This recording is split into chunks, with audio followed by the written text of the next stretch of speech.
Hello, my friends. Hello, my life warriors, wherever you are in the world. Welcome to the Day In, Day Out podcast. This is episode, can't even believe it, 100, where I had the immense pleasure to have on Dan DeFigio. Basically, he is a nutritional expert who has appeared on CNN, Fit Nation, the Dr. Phil Show, and also he is the author of let me see, beating sugar addiction for dummies. I've got to say, it was a very interesting conversation. We talked about a whole host of things about beating like sugar addiction, how you can replace one thing for the other, and yeah, some of the best strategies to take on. Yeah, he's a very interesting chap, and yeah, it's got a great history. So please sit back, enjoy the show, and yeah, have an excellent day. Hey, peace. Hello, my friends. Hello, my life warriors, wherever you are in the world. Welcome to the Day In, Day Out podcast. Woo! Today on the podcast, I have Dan DeFigio. Yes, he is a author of many a book on health and fitness, beating sugar addiction for dummies, a healthy 10-minute breakfast or less, as well as a number of other publications. He has also been in the fitness and nutrition game for over 27 years. My God. How are you today, sir? I am having a great day. Thank you so much for asking me to come on your show. I hope you're having a great day too. I am. I was running earlier today. Did like it was a slow 10 miles, but yeah. It was like the second day. I'm preparing for the Paris Marathon. I was meant to be doing it this year, but there was a small thing which is kind of ongoing right now, which like put a delay on that. Yeah, a little issue going on in the world right now. Just a smidge, just a smidge. So yes, 2021, I'm getting prepared for at this present time to get things sorted, as they say. Whew. Now, you guys, you must have been having, how can I say, your country is going through a stressful week at this present time. Yeah, if you are listening to this archived right now, we are in November of 2020. I'm in the United States. We are having a difficult presidential election season right now. Things are a little bit hard in the United States.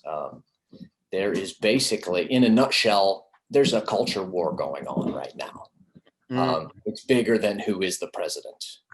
Yeah. So I know that was not supposed to be the topic of our discussion today, but it is happening right now. But it probably, when people are listening to this, it's probably going, to be over. So probably not relevant at this to the listener. Well, put it this way, I think it's going to be all relevant along the lines, because I think there's a lot of people.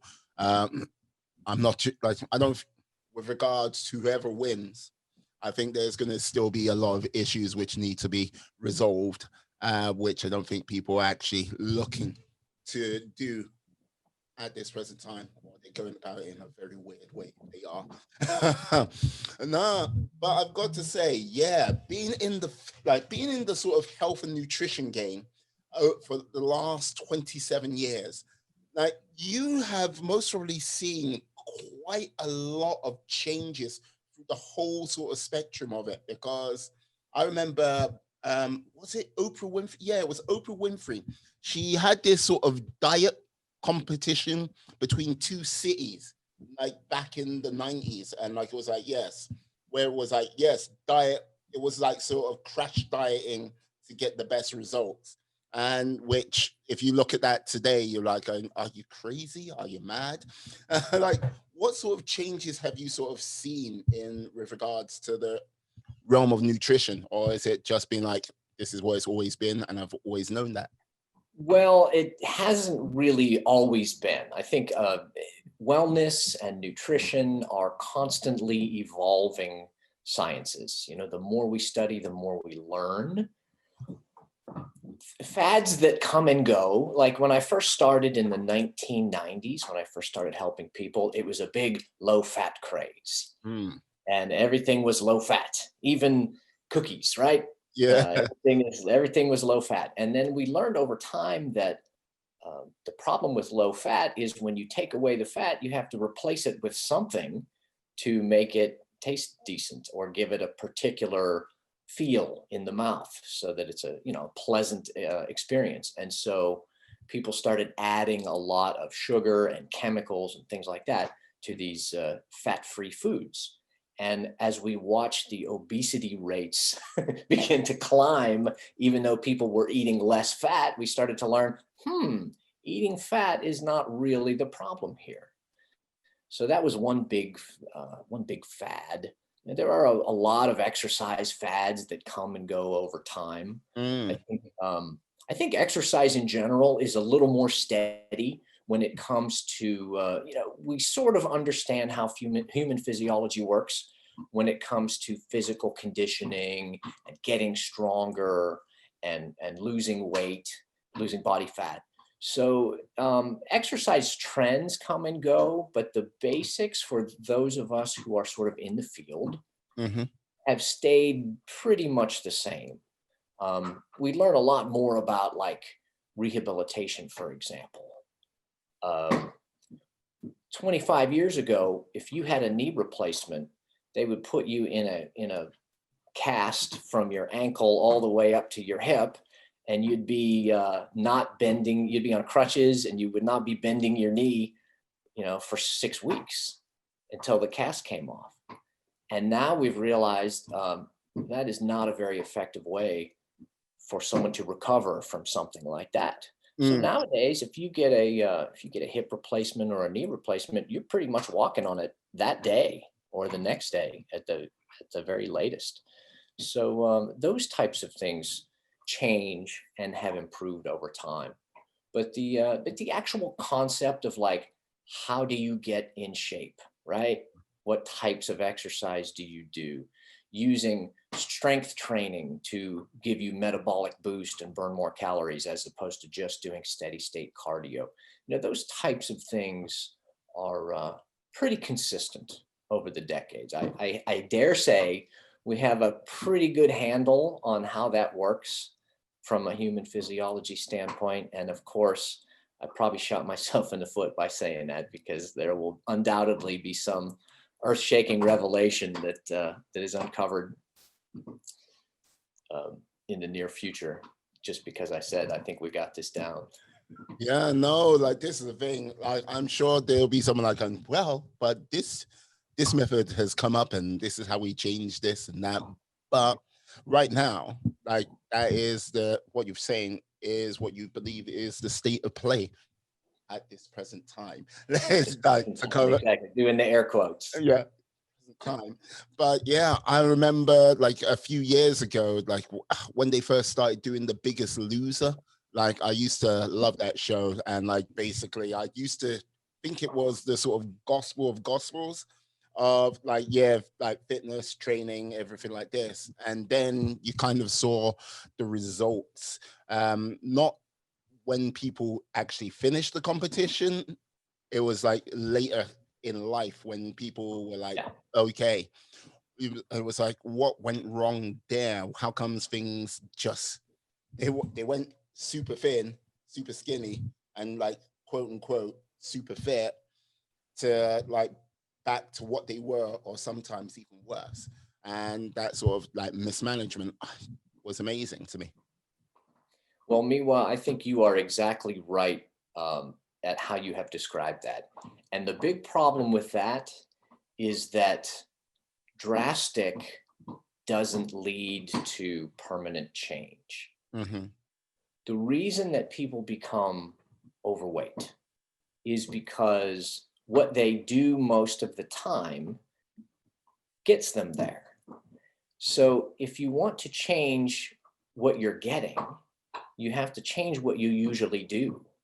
And sure, you can go through this crazy intense process like they do on those television shows.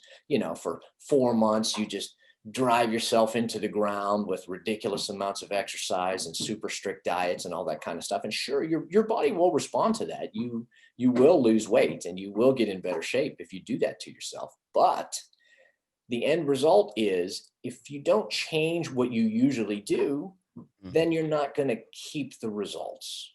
And so my big approach as a coach is we have to make what is normal for you better, as opposed to, all right, let's get crazy and focused for, however long.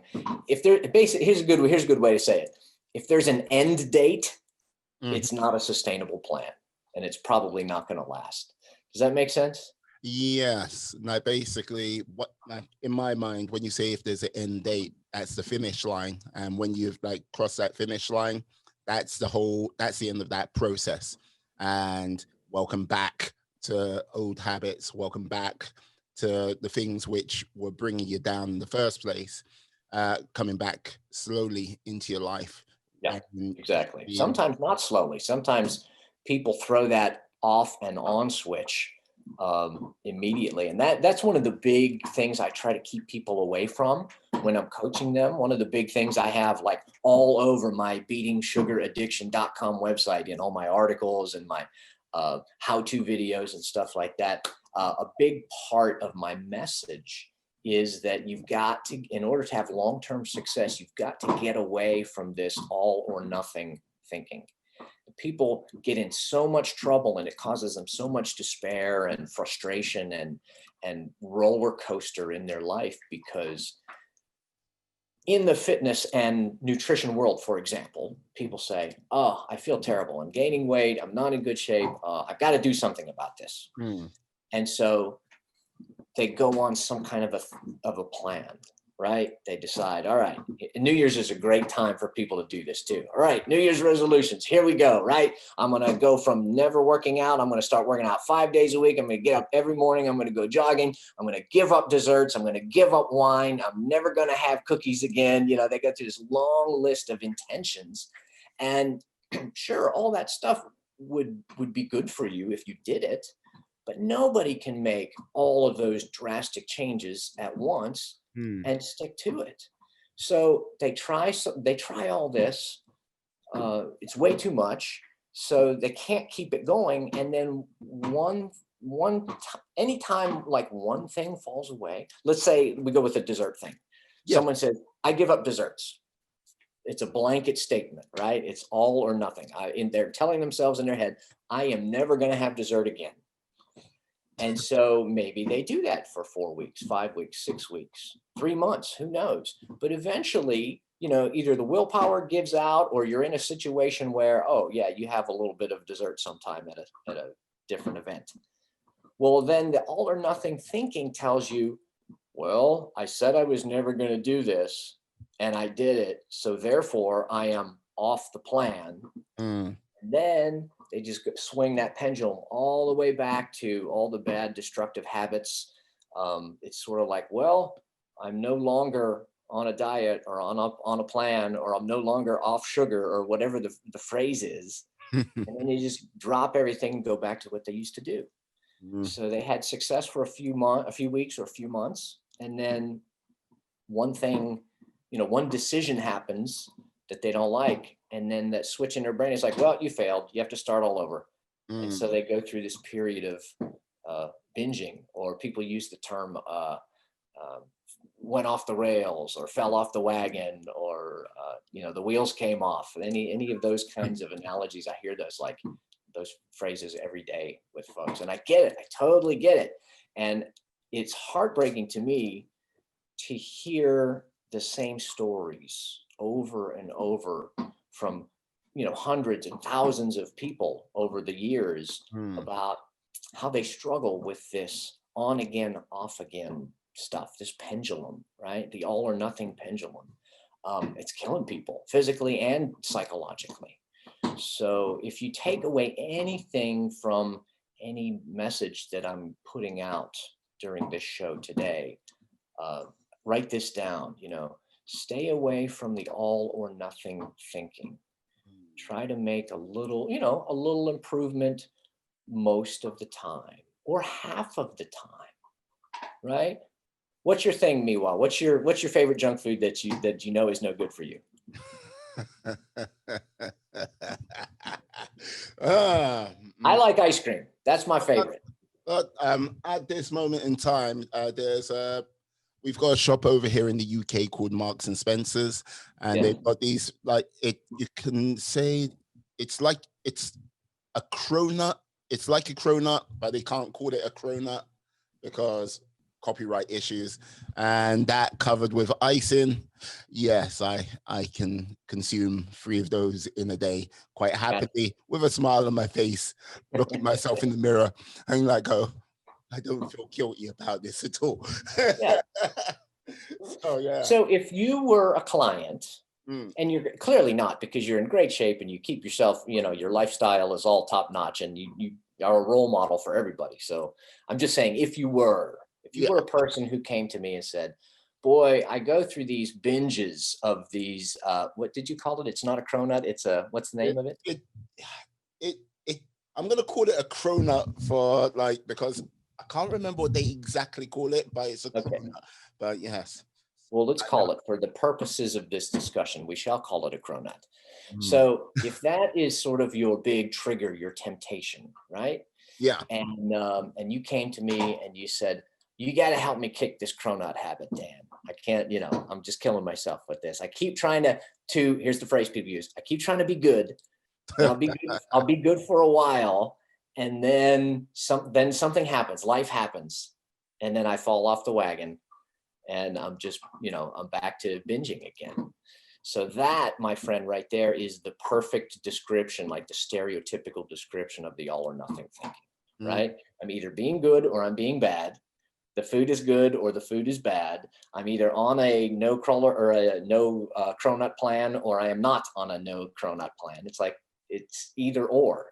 And we cannot live that way because it will just drive you mad. So what I would do as a solution would be to talk about, for starters, if eating too many cronuts is the biggest problem and we need to modify that behavior, I'll start to look at, number one, the frequency and the amount of the cronuts, right? You mentioned just a moment ago, you said, I can put down 3 of those, in a day.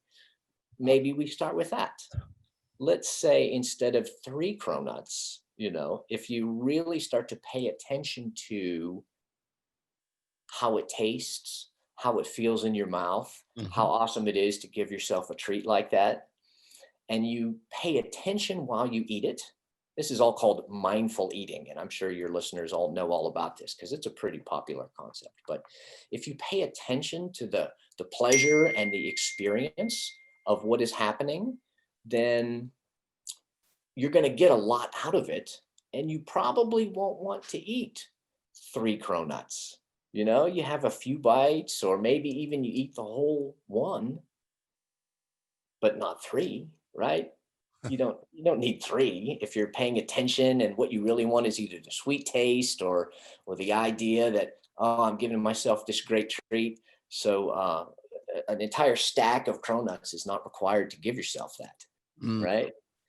So if you eat 1 cronut instead of 3, you have already cut your cronut intake by 2/3, and you don't have to give them up. So that would be an example of like a good first step of modifying behavior in a way that is improving what you're doing. It's better for you. It's healthier, right? We can all agree that 1 cronut is better for you than 3 cronuts. Are we all on the same page there? We can agree with that? Yes, my brain is listening to you and agreeing with you. Yes, one is, but like, yeah, my other part of my brain's like going, yeah, but I still want those other. So that's just one example of an easy behavior modification to improve what you're doing without feeling like you're depriving yourself or like you have to give up something or quit something. I just had a call with a client this week, and it was a kind of a similar situation. His thing was biscuits during television commercials.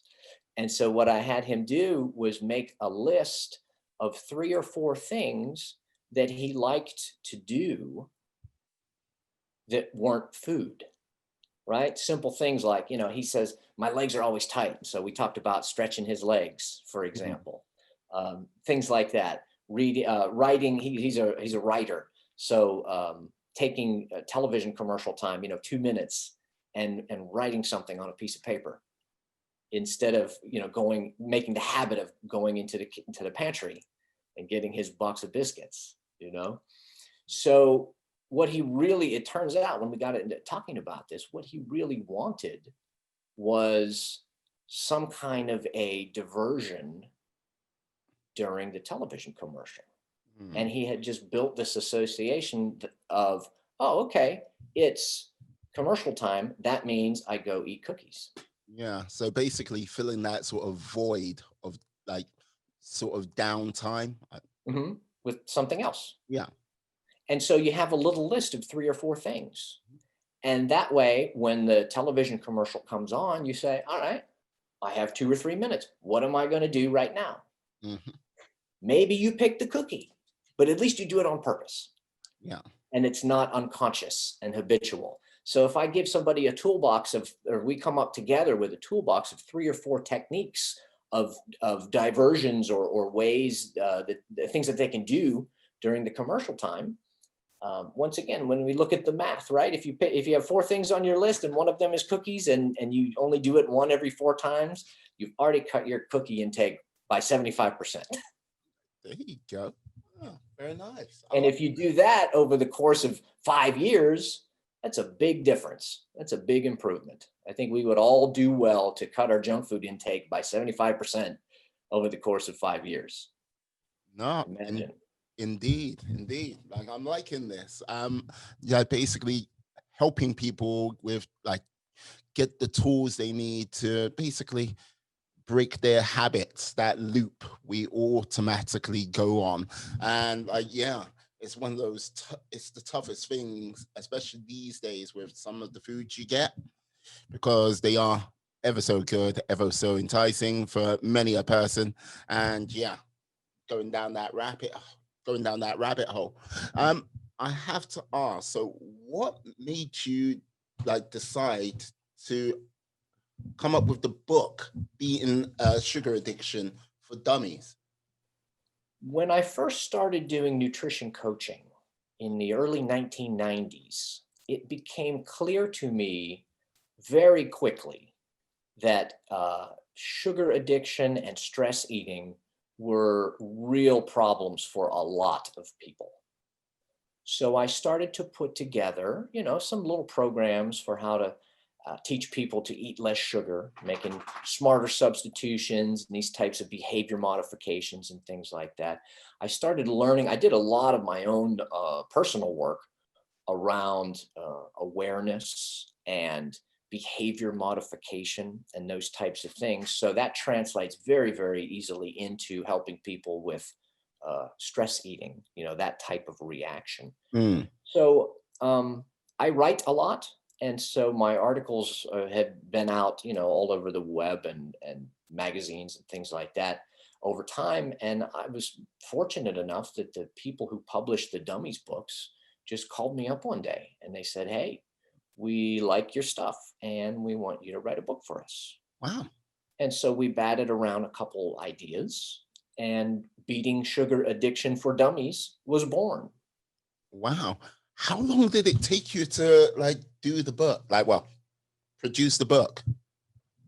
I probably spent about 9 months with writing very consistently, and then a short period of time with, some edits and batting some stuff back and forth with the editor. So it was about 1 year from concept to on the shelf, I think. That is swift, because it's not the swiftest I've ever heard of someone coming out with a book, but yeah, that is quite swift, very swift, in fact. I was fortunate that, the Dummies brand, that company who publishes that company is called Wiley. It's a machine.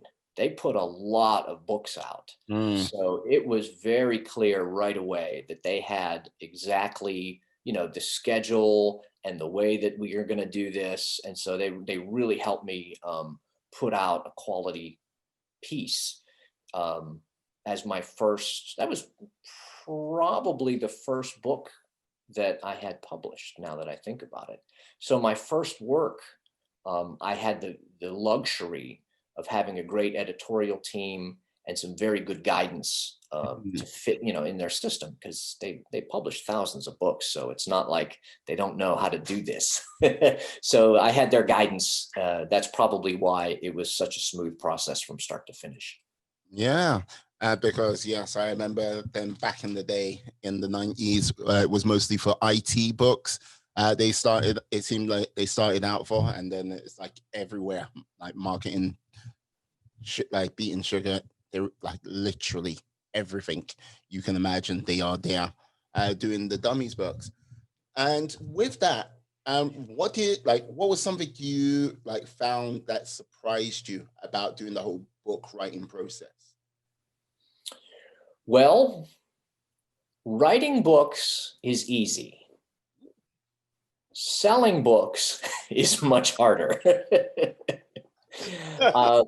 There is a lot. I think folks are just inundated with information and options when it comes to health and self-care and weight loss. I mean, there are like Amazon.com has 5,000 new books uploaded every day, for example. So there's just so many options for people to dive into as far as different ideas and weight loss programs and philosophies. There's books, there's podcasts, there's television shows, there's online programs, there's, workshops they can go to or retreats that they can go away to. I mean, there's just unthinkable numbers of things that may help them. So I think one of the challenges is trying to cut through all that noise and help people see that behavior is really about how you think. And that sounds very simple on the surface, but I think people tend to approach weight loss and health with more like, okay, I need a plan. Well, you probably don't need a plan, because there are millions and millions, literally, of plans that are available for free on the internet, right? And what happens with plans is it's just like that all or nothing thing we talked about a few minutes ago. People say, okay, I'm on a plan. And then they get on a plan, and it may be a good plan. Maybe it's not a good plan. It doesn't matter. They're on the plan until they do something that is off the plan. And then their brain says, okay, you're off the plan. And they just go back to what they used to do until it is time to get a new plan. And the cycle of frustration and failure and shame after that, that is one thing that surprises me. Is I think I was surprised to learn over time how embarrassed and ashamed people are to continue this failure cycle. That comes up a lot when I'm talking with folks, and that was a surprise. But now I understand it. I think until they learn differently, a lot of folks default in their mind is like, well, something's wrong with me. Why can't I do this? I know what I'm supposed to do. I just can't do it. What's wrong with me? Yeah. I also think when people come up with these plans, they make them unnecessarily complicated. Like the whole thing is, it's like for example, if I'm going for a run, like I know my shoes are at the door. I put my tracksuit bottoms just in the front room, so I'm not disturbing my lady. And what I mean? My hoodie, I either slept in that hoodie to go out running, so I can just put everything on and I go. But what I see with many people who try to do something like this, they'll be like going, okay, I've got this over here and that over there and this over here, that. And they put so much friction in the whole process. It's going to doom them for failure for one day, or it's like, I can't be bothered with this anymore. It's too hard, rather than making it as simple as possible. Yeah, I think you hit the nail on the head with that. Do I want to go out for a walk or a run? Well, let's see. I have to make sure I have the right shoes and the right shorts, and what's the weather going to be like, and do I have time? And there's so many things that you can think about or try to plan too much in advance. Yeah, I like what you said. Just get out the door. throw some shoes on and go, see what happens. Indeed. But going back to the on a plan or off a plan thing, when it became clear, the thing that was surprising to me was how difficult it is for folks to recognize how they are behaving because of how they are thinking. When it comes to losing weight, as I said before, people think I just need a plan, but no, you don't really need a plan, because I don't have to teach anybody that a mixed green salad is better for you than a donut, right? Everybody knows what healthy food is, but they're not doing it. They're not eating it, right? They're making different choices.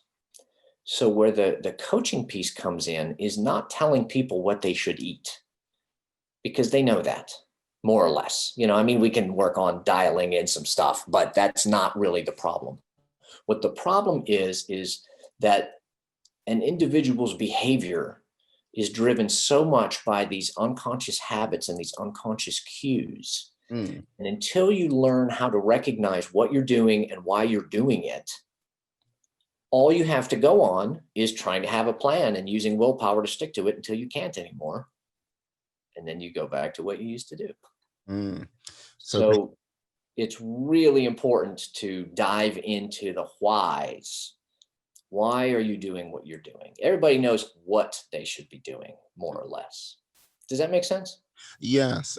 Basically, with the whys, like, it's about trying to find that sort of internal trigger, I would imagine, for that behavior to happen. Or if it's a case of with your writer friend, like with regards to, your writer client, with regards to the TV commercial coming on, he would like go get a cookie or get something sweet to eat. They're like that reason why it might be just down to downtime. It might just be something he does to because he's there by himself to comfort himself, or he just thinks, oh, TV commercial, time for a treat. It could be or something completely, maybe something completely deeper. I don't know. Well, I am really glad that you mentioned that, because there are 3 particular buckets of behavior that get people in trouble with stress eating and sugar addiction. So I know I told folks to write down the stay away from all or nothing thinking. That's the number 1 note. Here's number 2 note. Here are the 3 buckets. Okay.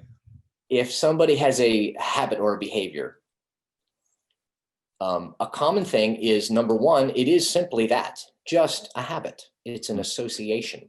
And a good example is what we just talked about with the guy who was like, every time there's a commercial, I go grab something.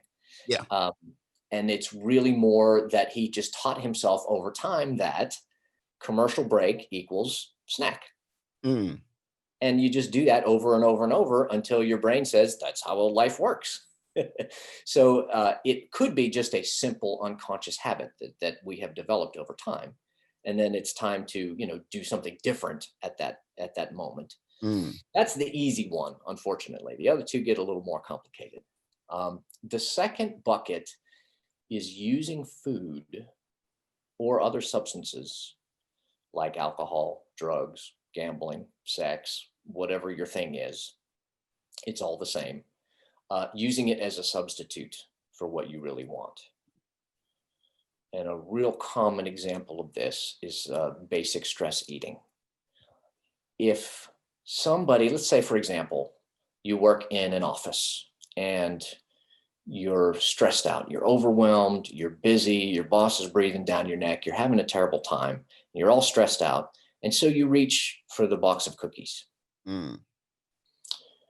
This is a habit that people do. It's very, very common. And in order to get around that behavior, you have to understand why you're doing that. And in this case, we might talk a little bit and discover that the overwhelmed, stressed out person, what they really want in that moment is some kind of a sense of calm or peacefulness or being in control of the situation. Cookies cannot give you that. So if you uncover that your stress eating impulse is because you have made up in your mind somehow that cookies will give you the peacefulness that you want, then we have to manage that situation, right? And start talking about, let's find some ways to give you calm. Let's find some ways to give you peacefulness and feel like you're in control, because the cookies will never give you that. They cannot, right? Food can't give you those types of things. So that's the second bucket, is the substitution bucket. And the third big bucket is a simple distraction. We all have uncomfortable emotions, right? Whether it's loneliness or fear or anger or self-esteem, self-worth problems. I mean, we're all loaded with these unpleasant emotions. I'm sure you know that we have multiple centers in our brain. The safety center is called the amygdala, and our big prefrontal cortex in our brain is really the decision maker, right? It's called executive function, and that's the part of our brain that we should use when we're being a grown up and making a smart decision. But when the amygdala has decided that we are not safe, that these unpleasant emotions are just too much for us, then we will do pretty much anything to be distracted and get a break from those unpleasant feelings. So stress eating is very often just a simple act of giving your brain 2 or 3 minutes of something else to think about besides how bad you feel. Yes.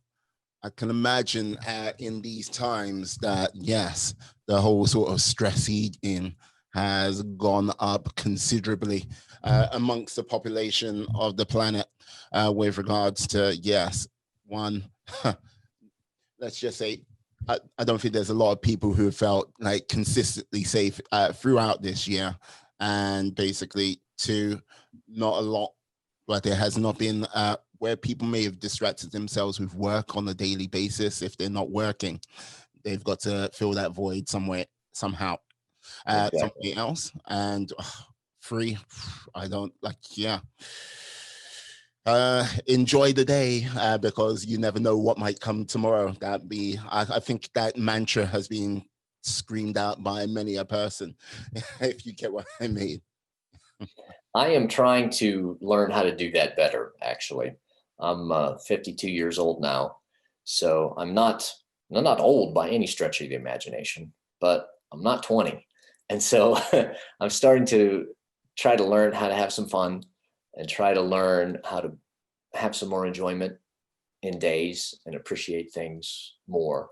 I used to be a real go-getter, and I guess I sort of put a lot of value on like being busy and being productive and achieving things and all of this. It sort of became a lot of my measure of self-worth. And I like to think that as I get a little older and hopefully wiser, I'm starting to realize that, a person's value is really not what he or she does. There's a lot more to it than that. So I'm trying to learn how to be in the world a little bit differently now that I am, more mature. I'm making the mental shift between, being a mature young man to now being a young older man. And it's an interesting psychological change for me. But it's been a good mind shift in order to help people better too. Sort of making those types of transitions into being a little more present, a little more aware, a little more grateful, understanding more about how our brains work and how our behaviors work. The older you get, you start to understand people a little bit more. So that's been very helpful in being a better coach for people. One of the things that I like to sort of hang my hat on is this is such fulfilling work. because I would like to think that I really help people get better. You know, my tagline is I want to help people become their best selves. Mm.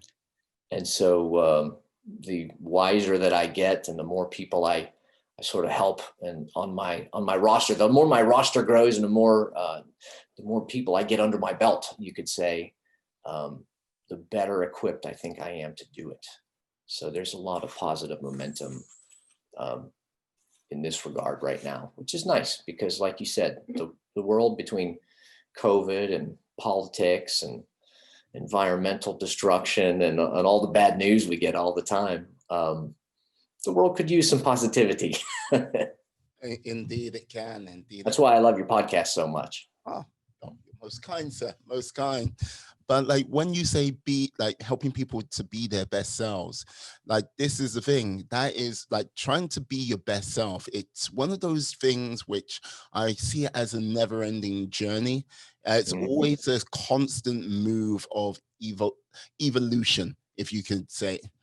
For the person like you're trying to help, but also like for yourself, if you hold that mantra true for like people you're trying to help, for yourself, it must be like, wow, what are you evolving into? Where's it gonna go? What's it gonna take me to next?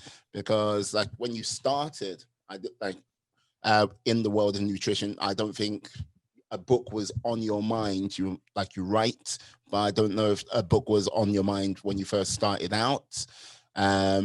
Or starting the business. I don't know how, like when you first started, what was your sort of main goals then? Well, my main goal when I started was, I was working as a personal trainer and nutrition coach, and it was really about helping people improve lifestyle stuff. I had done it for myself, and I knew how much of a difference it made, both in how I felt and a lot of psychological things too, empowerment and discipline, accomplishment, those types of things. So I think being fit and strong and healthy carries a lot with it. Yeah. In addition to just the physical benefits and medical benefits that you get. So I was on that train and I liked it and I wanted to help other people do that. And so, and I, in some respects, it was a pretty simple start. Like, well, I'm going to be around a gym anyway. Why not help some other people do this? So I started doing that. And it turns out people thought I was a very good teacher and a very good coach and a very good mentor. So business grew from there. I have a local service business in Nashville, Tennessee, in the United States where I live. And I have a team of 10 personal trainers and nutrition coaches who work with me. So we do that locally. And then I continue to work with folks virtually, like by Zoom or by telephone, all over the world, working with the stress eating and the sugar addiction and the food psychology and that type of stuff. I can't say psychology because I'm not a psychologist. Here's my disclaimer. I am not a mental health professional. I am completely unqualified for everything. Mm-hmm. All right. Aren't we all, right? Well, yes, there are some experts out there. Let's just say,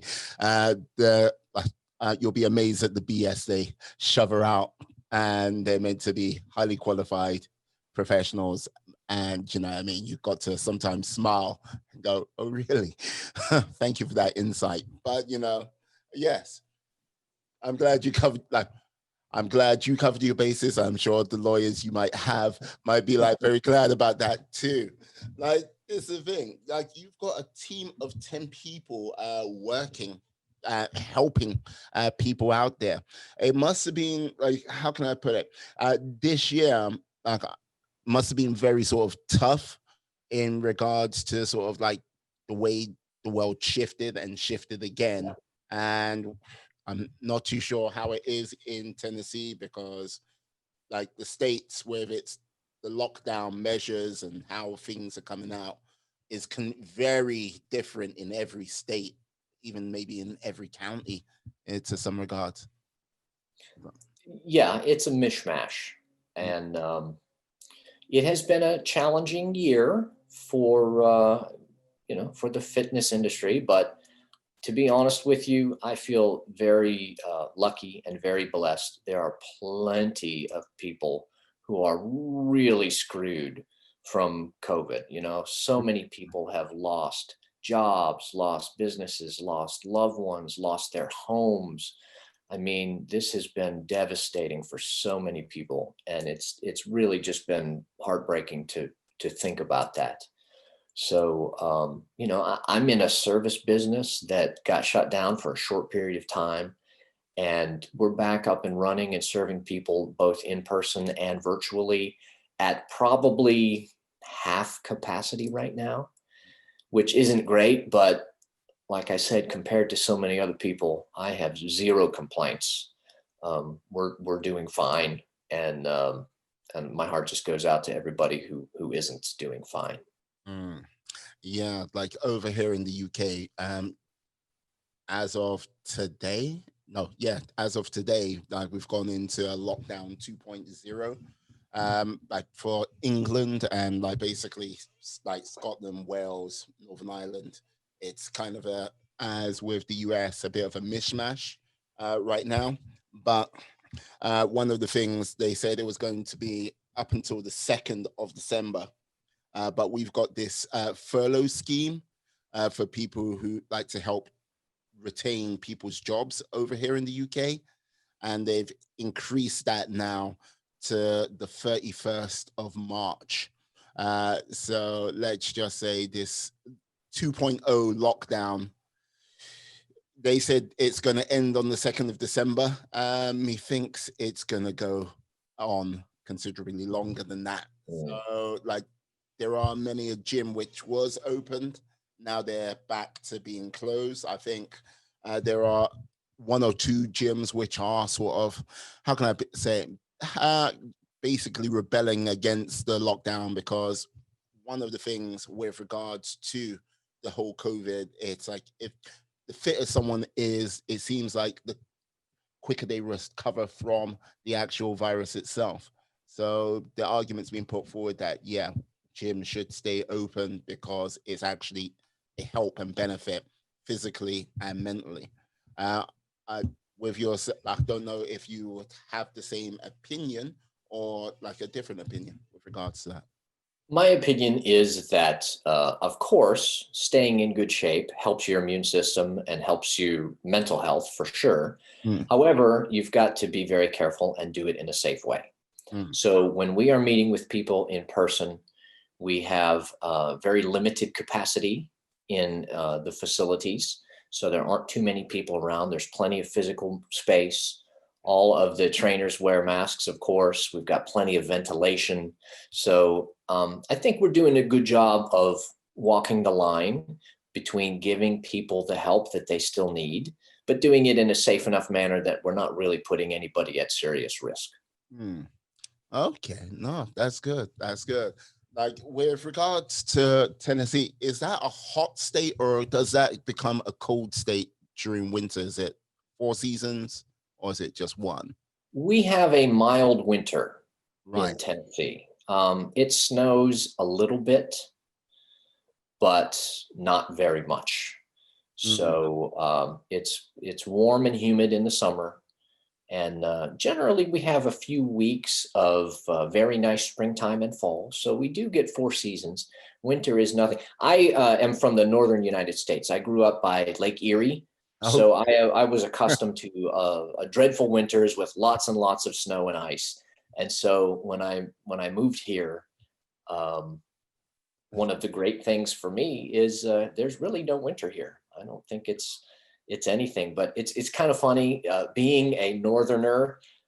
When it does snow, 2 days a year here in Nashville, it's like they close the schools down for a week and everyone runs to the grocery store and stocks up on things because they're afraid they're going to be stranded. It's pretty funny.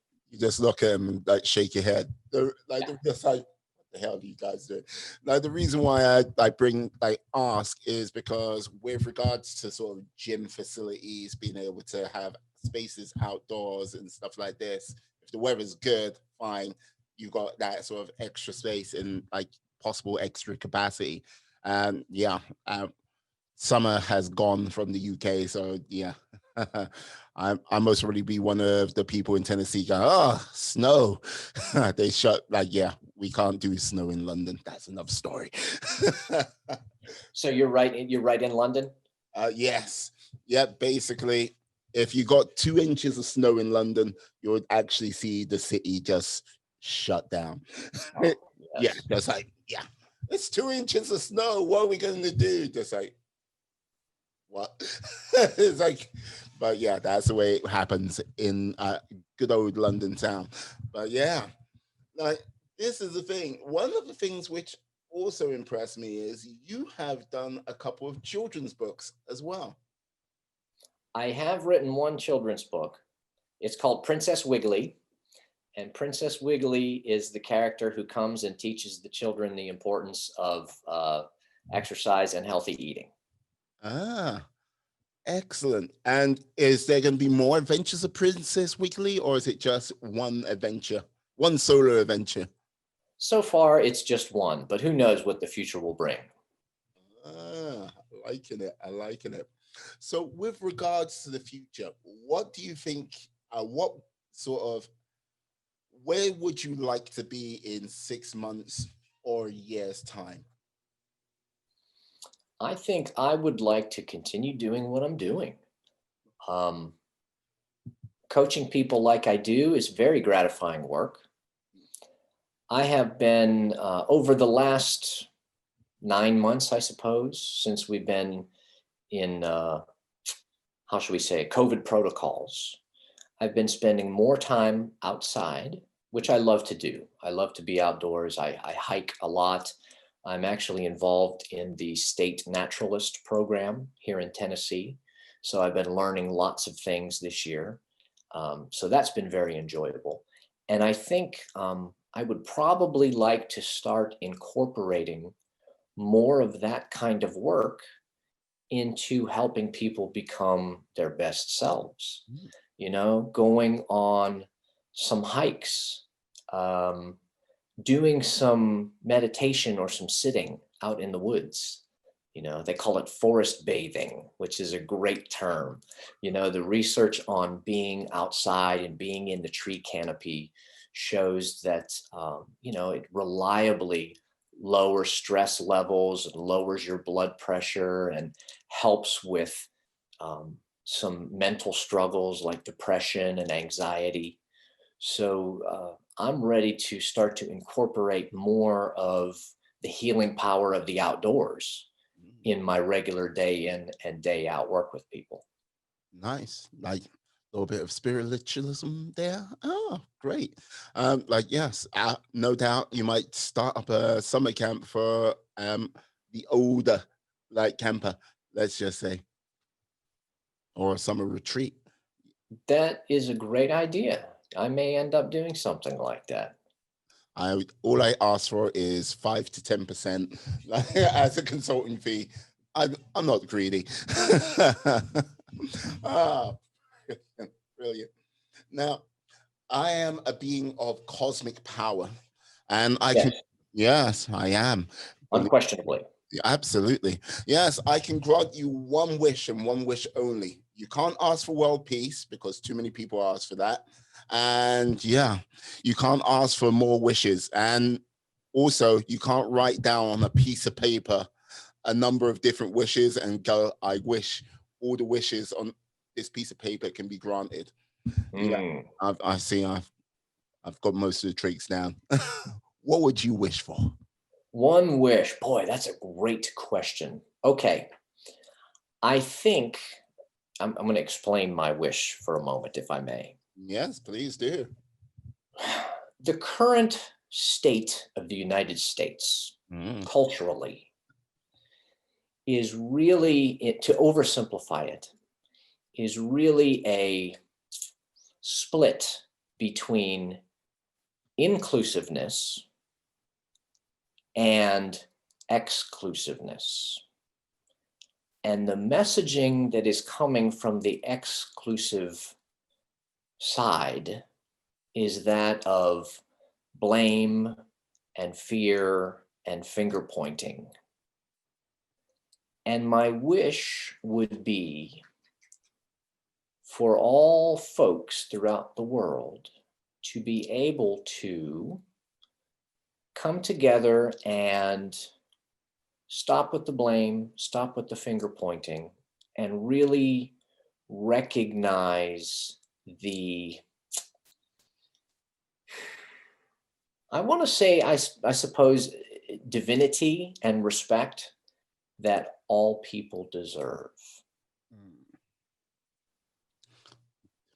Okay. Yes, I shall see what I can do about working on that. Thank you, oh powerful genie. The us versus them thing is just killing me. It's killing all of us. So that is what needs to be healed in our world. Yeah, like this is the thing with when people go us versus them, like sometimes it's a simple case of, look, there are times where we've got to look at ourselves and basically go, right, these are some of the key problems we've got. And if we don't take responsibility for these problems, it's going to lead to greater problems. And when you when people are too busy going, well, it's their fault, they're the reason why there's the problems going on, it's like going, you're missing the point. Like, look to yourself. If there's something broken in your home which you can fix it. And then, you know what, then if there's something else which is broken, fix that. And eventually, by the time you fix a number of different things, everything will be that much better. Everything would rise up that little bit more. And how can I put it? When things in the world seem dark and bad, they can feel that little bit better if we've worked on ourselves and taken responsibility for key things in our lives to make those things better, rather than sort of blame our neighbor or blame someone else for the sort of some of the ills which we can take responsibility for. That's all. Yep, you nailed it. Yeah. No wonder you're such an all-powerful genie. Well, what can I say? Wisdom sometimes comes with it. Yeah, and then sometimes I wonder how I get myself into some of these difficult situations. But that's another story. Now, would it be possible to tell the lovely people where they can find you, how they can get in contact with you out there on the big wide web? My headquarters for this type of work is beatingsugaraddiction.com. Sugaraddiction.com. No problem. Can they find you anywhere else, or is that the best place to get you? That is the best place. I mean, I do all the social channels and that sort of thing. But if you're interested in hearing more from Dan DeFigio, just go to beatingsugaraddiction.com. I actually have a bunch of free giveaways on the website, little guides to help stop stress eating and keys to killing your sugar cravings and those types of things. So check out the free stuff section of beatingsugaraddiction.com and get you some tools to help you. Perfect. No problem. I'll put that in the description so people can find you, track you down, and yes, beat that sugar craving addiction. Cronuts. Okay. What have you learned, Miwa? Come on now. One cronut, just one. Dan, it's been a pleasure having you on today. Yeah, thank you very much. Pleasure is all mine. And it has been delightful being on your show and getting a chance to talk with you finally. So thank you so much for bringing me on. Oh, no problem at all. Thank you. I'd like to say also thank you to you, my friends, my life warriors out there, for staying, watching, listening, having me on, having Dan on. And I've got to say, yes, please be well, be safe, be fantastic, be awesome, be all the positive bees you can be in this world, and then some. Thank you very much. Have a great day, guys. Yeah, peace. And we are